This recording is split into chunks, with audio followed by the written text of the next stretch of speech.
Ladies and gentlemen, the President of the United States and Mrs. Laura Bush.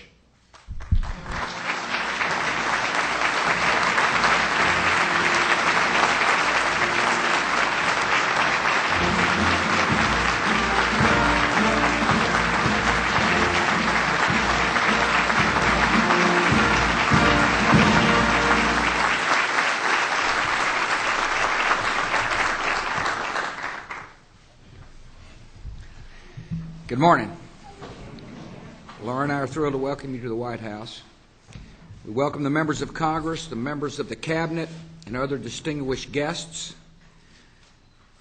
It's an honor to be with the Medal of Freedom recipients, as well as their family members and friends.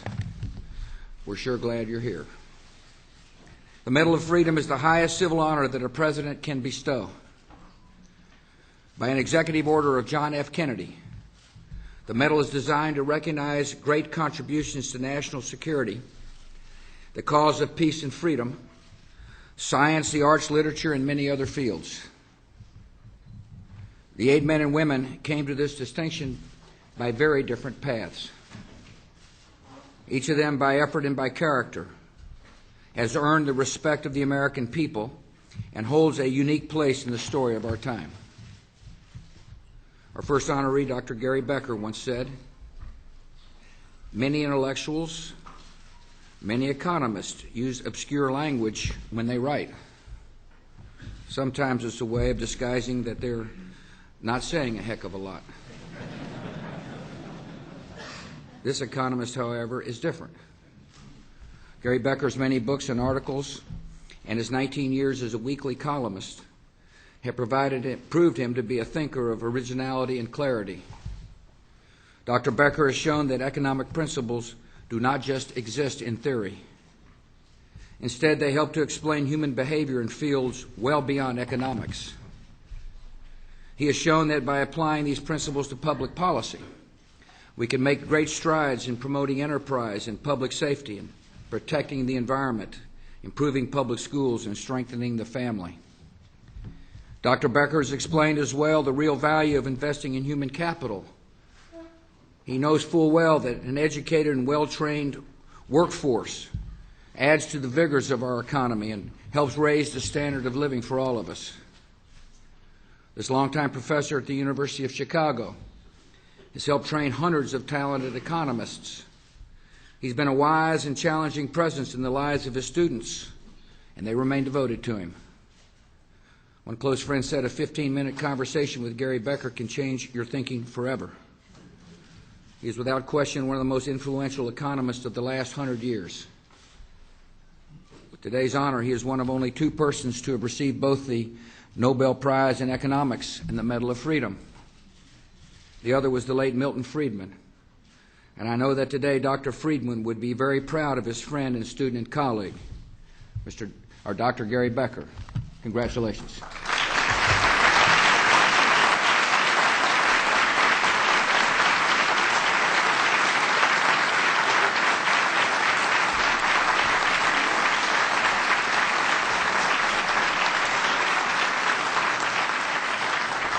The Medal of Freedom for Oscar Elias Biscet will be accepted this morning by his son, Jan Valdez. His daughter, Winnie, is also present. Dr. Biscet is not with us today because he is a political prisoner of the regime in Havana. The ceremony at the White House is being broadcast live into Cuba. To the citizens of that land, I send the respect and good wishes of the United States. Oscar Biscet is a healer, known to 11 million Cubans as a physician, a community organizer, and an advocate for human rights. For 2 decades, he has told the world what he has seen in Cuba: the arrogance of a one-party state, the suppression of political dissent, the coercion of expectant mothers. For speaking the truth, Dr. Biscet has endured repeated harassment, beatings, and detentions. The international community agrees that Dr. Biscet's imprisonment is unjust, yet the regime has refused every call for his release. to the Cuban dictatorship, Dr. Biscet is a dangerous man. He's dangerous in the same way that Martin Luther King Jr. and Gandhi were dangerous. He's a man of peace, a man of truth, and a man of faith. In captivity for most of the last 8 years, he has continued to embody courage and dignity. His example is a rebuke to the tyrants and secret police of a regime whose day is passing. Dr. Biscet is also a young man. God willing, he'll soon regain his freedom as justice demands. He deserves to be reunited with his wife Elsa and all their family. And the land they call home deserves to be free. When that day arrives, the peoples of Cuba and the United States will stand together as free men and women. And the liberated country will honor a great man with a mighty heart, Oscar Elias Biscet.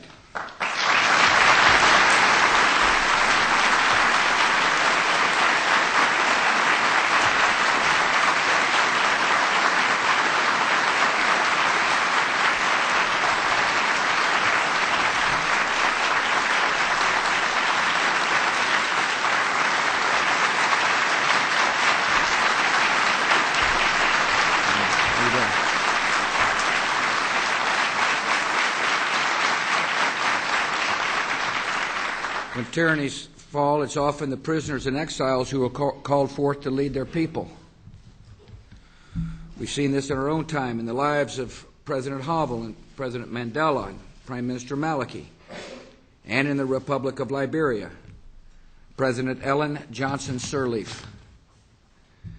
All her life, President Sirleaf has been a pioneer.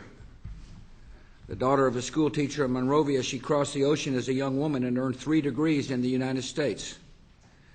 She's been a business executive, a development expert, a public official, and always a patriot. She loves Liberia, and she loves all its people.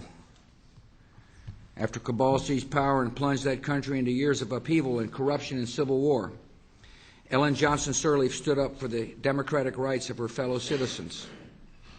She never wavered, even though the consequences were house arrest, foreign exile, death threats, and imprisonment. When free elections returned to Liberia, the voters made history. They chose her to be the first woman ever elected to lead a nation on the continent of Africa. She was inaugurated last year with Laura and Secretary of State Condoleezza Rice as proud witnesses. I remember asking Laura and Condi what kind of person I'd be dealing with. They said to expect a woman of depth and an ability to know how to get things done. They're right. See, when the president comes to the Oval Office, she walks in with a to-do list. The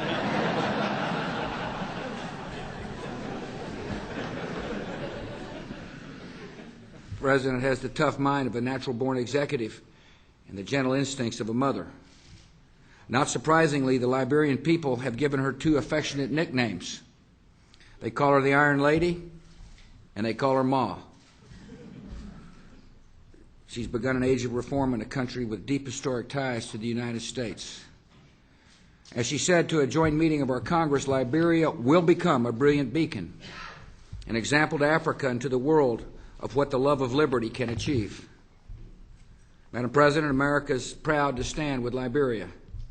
And today America honors you as a woman of courage and a giver of hope. Welcome back to the White House, my friend, and congratulations.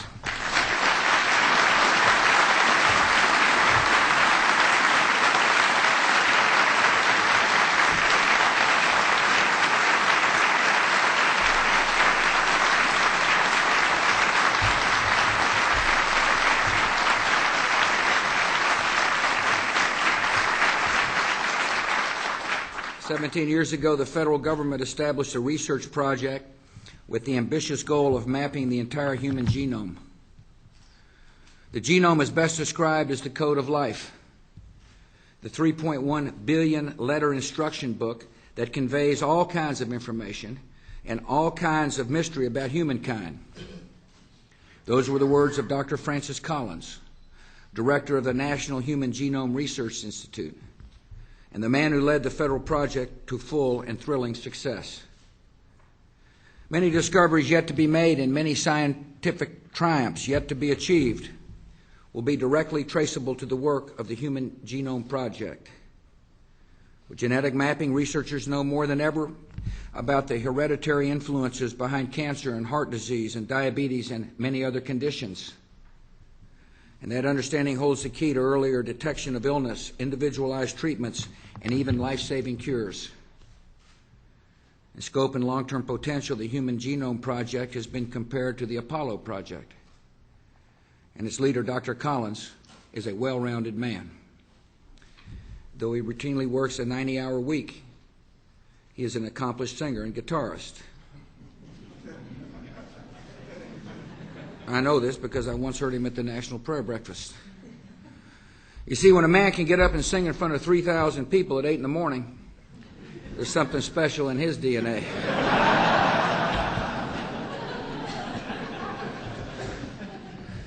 From his days being homeschooled by his mom on a farm in Virginia, Francis Collins has been relentless in the pursuit of knowledge. He said, "One of the strongest motivations of humankind is to seek answers to profound questions and to understand what is both seen and unseen."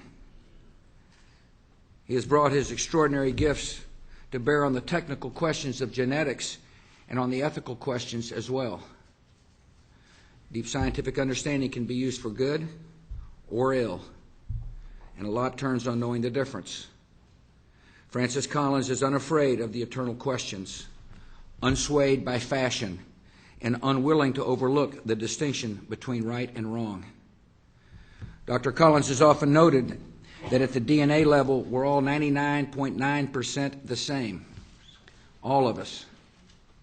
It's a reminder that the Human Genome Project, with all the promise it holds for tomorrow, also confirms scientifically the timeless wisdom of the brotherhood of man.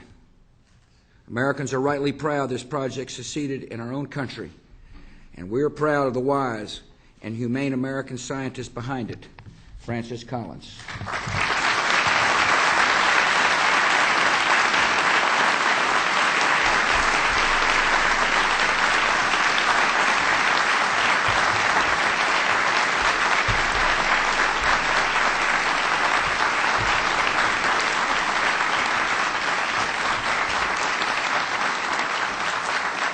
Brotherhood is perhaps the greatest theme in the life and character of Dr. Benjamin Hooks. The man has always had what his friend Dr. King called the strength to love. Civil rights activist, public servant, and minister of the gospel, Dr. Hooks has extended the hand of fellowship throughout his years. It's not always an easy thing to do, but it was always the right thing to do. Benjamin Hooks grew up in a segregated South where economic advantages and even common courtesies were often denied to African Americans. In the Army during World War II, he guarded European prisoners of war held in the United States. It was time to get something to eat. Whites only restaurants would serve the prisoners, but not Sergeant Hooks. After the war, he wanted to study law, but not a single law school in Tennessee would admit a black man. So he went to DePaul University in Chicago, then came back home, determined to break down that segregation to end those days. He became a lawyer and in time was also an ordained Baptist minister. He joined the Southern Christian Leadership Conference and was an early crusader in that great movement. He also rose in the legal profession, becoming the first African American ever to serve as a judge of the Tennessee Criminal Court. He was named to the Federal Communications Commission by President Nixon. The nation best remembers Benjamin Hooks as the leader of the NAACP. For 15 years, Dr. Hooks was a calm yet forceful voice for fairness, opportunity, and personal responsibility. He never tired or faltered in demanding that our nation live up to its founding ideals of liberty and equality. His testimony has special power for the words that he spoke and for the example that he set as a man of decency and rectitude. It's been a great journey, and he's traveled with a good and gracious woman at his side, Frances Hooks. They're a wonderful team. They've been married for 56 years. Dr. Hooks once said, "You've got to believe that tomorrow somehow can be and will be better than today, because he had that belief, because he held on to it, because he acted upon it. An old order's passed away, and all Americans can be grateful for the good works and the good life of Benjamin L. Hooks.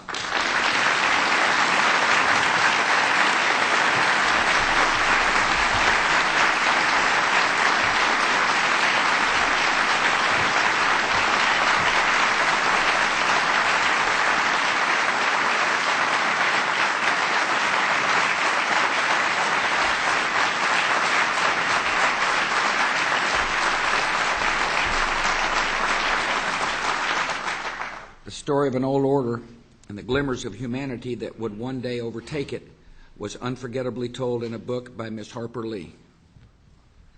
Soon after its publication, a reviewer said this: 100 pounds of sermons on tolerance, or an equal measure of invective deploring the lack of it, will weigh far less in the scale of enlightenment than a mere 18 ounces of a new fiction bearing the title To Kill a Mockingbird. Given her legendary stature as a novelist, you may be surprised to learn that Harper Lee, early in her career, was an airline reservation clerk.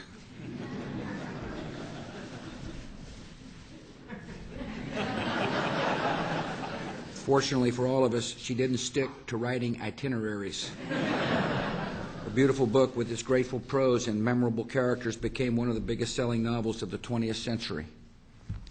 46 years after winning the Pulitzer Prize, To Kill a Mockingbird still touches and inspires every reader. We're moved by the story of a man falsely accused, with old prejudice massed against him, and an old sense of honor that rises to his defense. We learn that courage can be a solitary business. As the lawyer Atticus Finch tells his daughter, before I can live with other folks, I've got to live with myself. The one thing that doesn't abide by majority rule is a person's conscience. Years after To Kill a Mockingbird was put to film, the character of Atticus Finch was voted the greatest movie hero of all time. It won Gregory Peck the Oscar. He was said to believe the role brought him closest to being the kind of man he aspired to be. The great actor counted Harper Lee among his good friends, and we're so pleased that Gregory Peck's wife, Veronique, is with us today. Thank you for coming. One reason To Kill a Mockingbird succeeded is the wise and kind heart of the author, which comes through on every page. This daughter of Monroeville, Alabama, has something to say about honor and tolerance and most of all love, and it still resonates. Last year, Harper Lee received an honorary doctorate at Notre Dame. As the degree was presented, the graduating class rose as one, held up copies of her book, and cheered for the author they love. To Kill a Mockingbird has influenced the character of our country for the better. It's been a gift to the entire world. As a model of good writing and humane sensibility, this book will be read and studied forever. And so all of us are filled with admiration for a great American and a lovely lady named Harper Lee.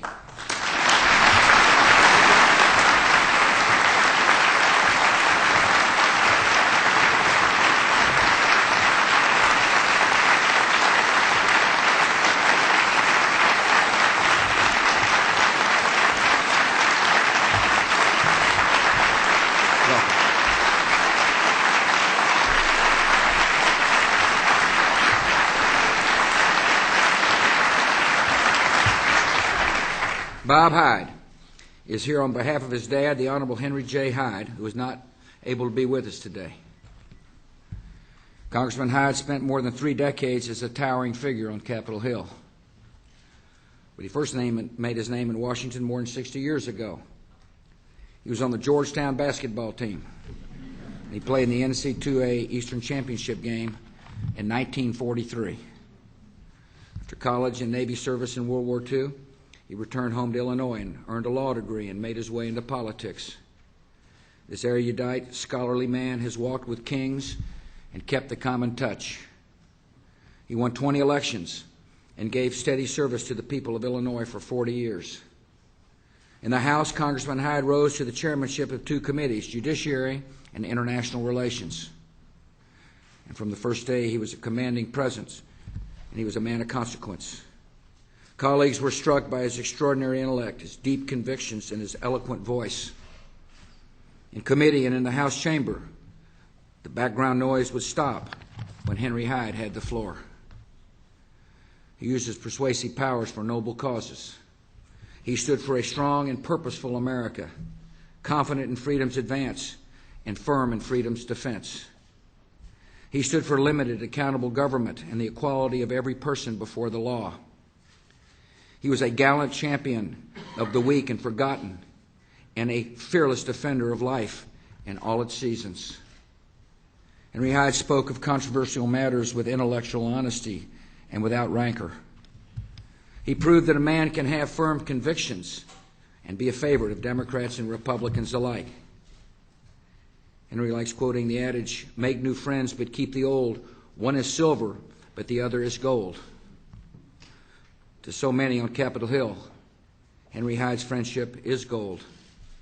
They're quick to say it's not the same Congress without him, but that we're a better country because he was there. And colleagues will always admire and look up to the gentleman from Illinois, Henry J. Hyde. And Bob, please tell your dad, a lot of us in Washington love him.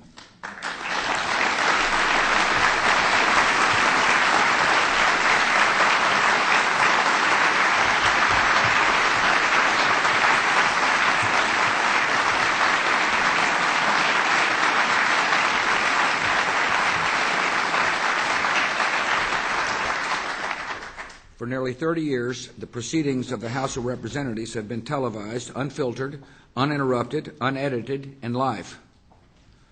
For this, we can thank the Cable Satellite Public Affairs Network, or C-SPAN.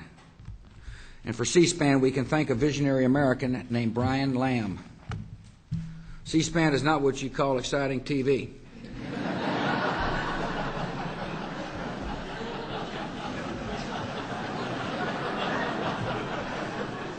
Though some of the call-in shows do have their moments.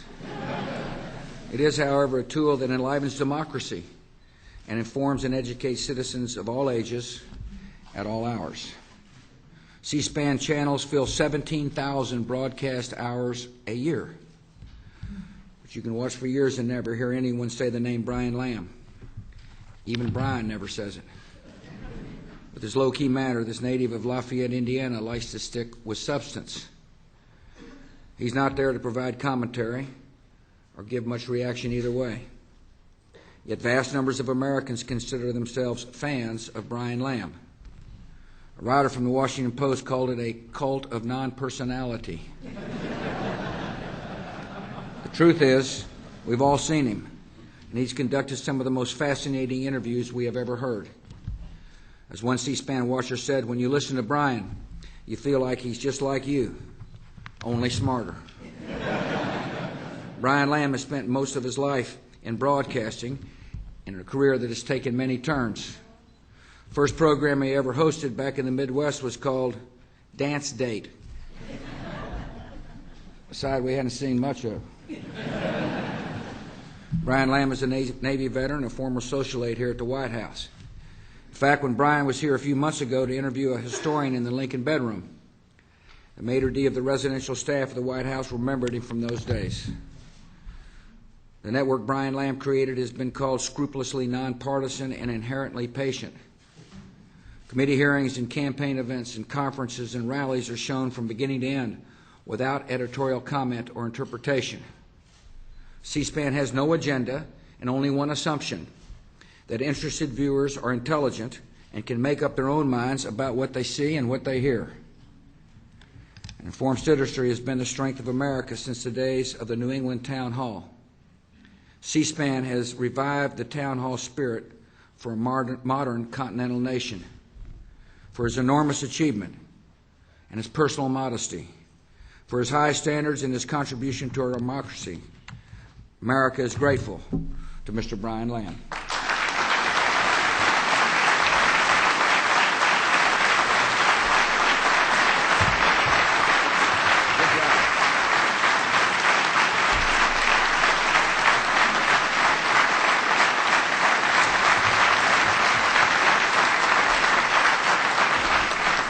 Now call on the military aide to read the citations for the Presidential Medal of Freedom.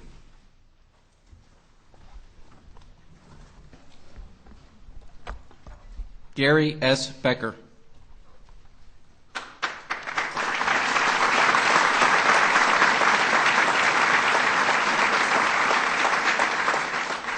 One of the world's great economists and premier intellectual innovators, Gary Becker has broadened the spectrum of economic life and social science. His pioneering analysis of the interaction between economics and such diverse topics as education, demography, and family organization has earned him worldwide respect and a Nobel Prize. His work has contributed to public policies and have helped improve the standard of living in developed and developing nations. The United States honors Gary Becker for his groundbreaking contributions to economics, which have helped us better comprehend the dynamic forces that drive our economy and shape our society.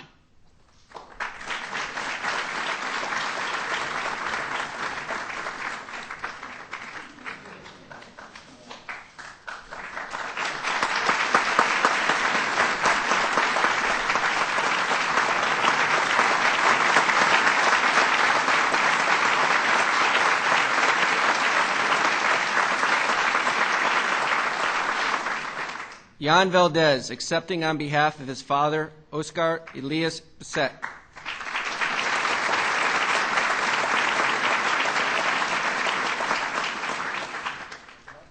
Oscar Elias Biscet has dedicated his life to advancing human rights and democracy in Cuba. A medical doctor, he has been persecuted for his peaceful calls for a free Cuba. Despite being in prison for his beliefs, he remains a powerful advocate for a Cuba in which the rights of all people are respected. Freedom-loving people everywhere are his brothers and sisters, and his sacrifice benefits all mankind. The United States stands with Oscar Elias Biscet in his heroic struggle against tyranny, salutes him for his courage, and honors him for his devotion to freedom and human rights.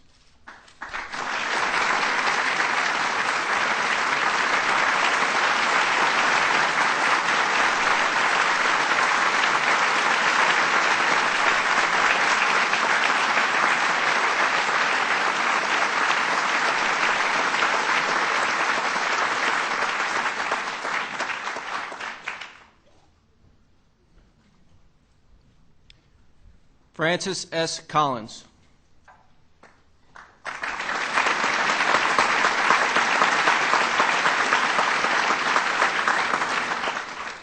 Francis Collins' work has revolutionized genetic research and deepened our understanding for human biology. Under his leadership, the Human Genome Project mapped and sequenced the full human genome. This monumental advance in scientific knowledge has begun to unlock some of the great mysteries of human life and has created the potential to develop treatments and cures for some of the most serious diseases.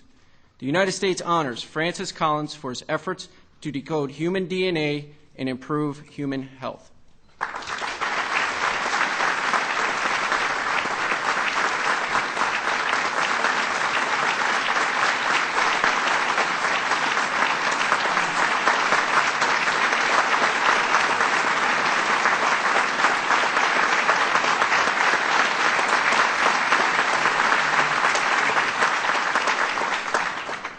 Benjamin L. Hooks.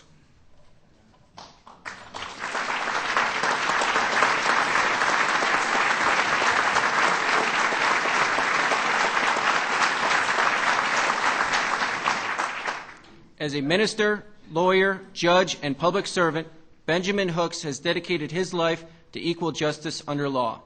A pioneer of the civil rights movement and a leader of the NAACP, he fought to extend the full promise of America to all its citizens, and he battled injustice with civility, grace, and a generous spirit. His efforts have helped bring our nation closer to its founding ideals.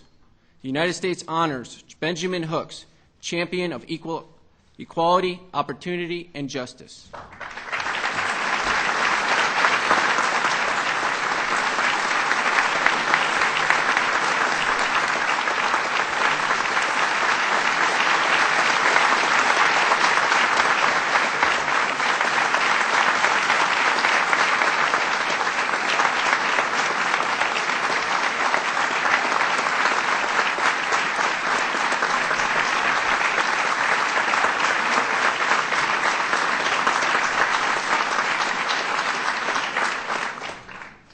Robert Hyde, accepting on behalf of his father, Henry J. Hyde.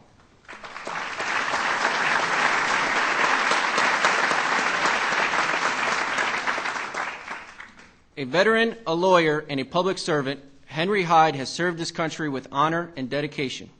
During his 32-year career in the House of Representatives, he was a powerful defender of life, a leading advocate for a strong national defense, and an unwavering voice for liberty, democracy, and free enterprise around the world.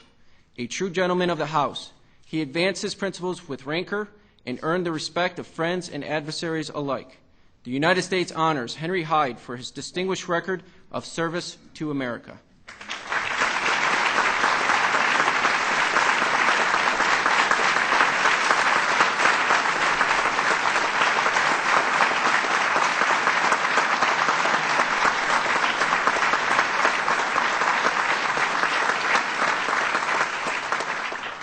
Brian P. Lamb.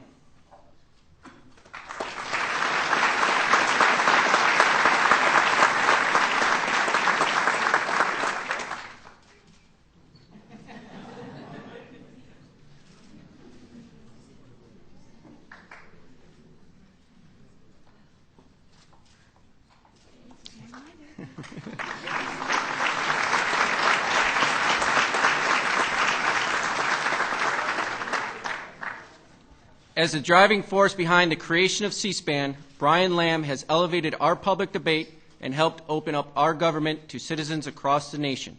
His dedication to a transparent political system and to the free flow of ideas has enriched our civic life. He has helped empower Americans to know and understand their government and hold it accountable.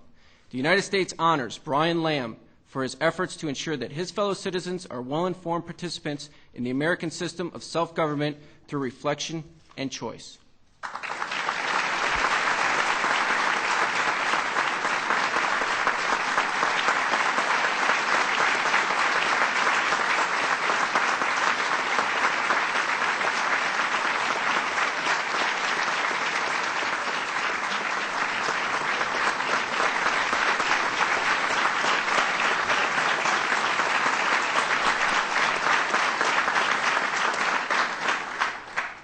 Harper Lee.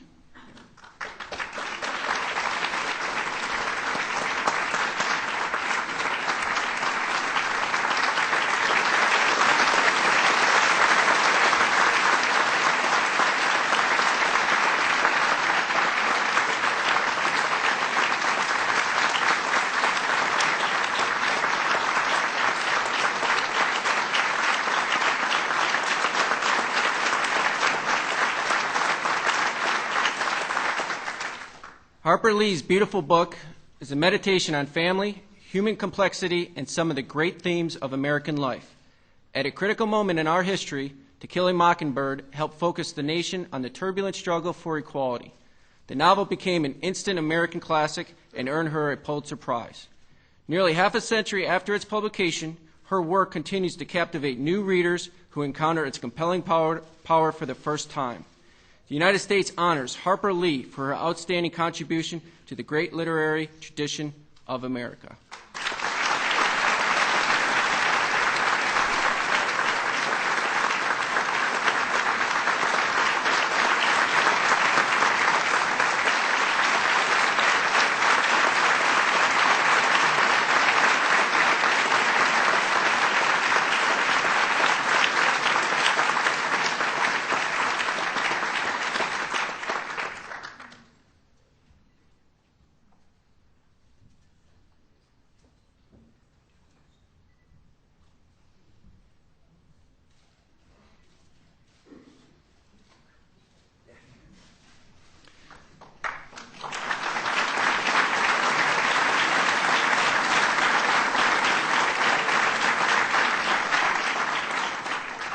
President Ellen Johnson Sirleaf.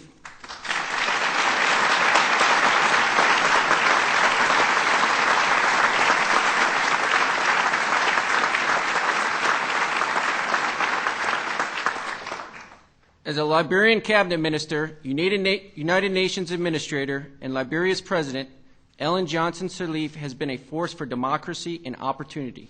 She has helped heal a country torn apart by over 14 years of conflict through perseverance, personal courage, and an unwavering commitment to build a more hopeful future for her homeland. The first woman elected president of an African nation, she has striven to improve the lives of people in her own country and across her continent. The United States honors Ellen Johnson Sirleaf for her dedication to freedom, democracy, and human dignity.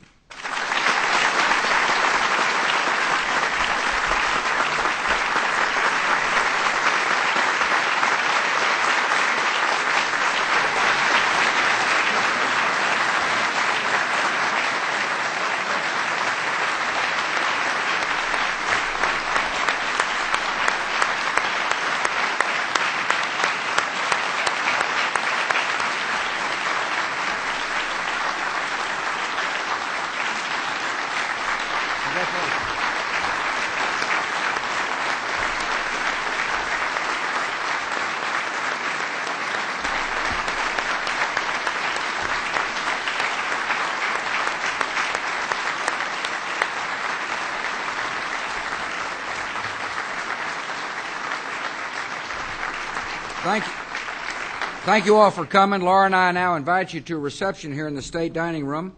Hope you've enjoyed this ceremony as much as I have. May God bless you all. Thank you.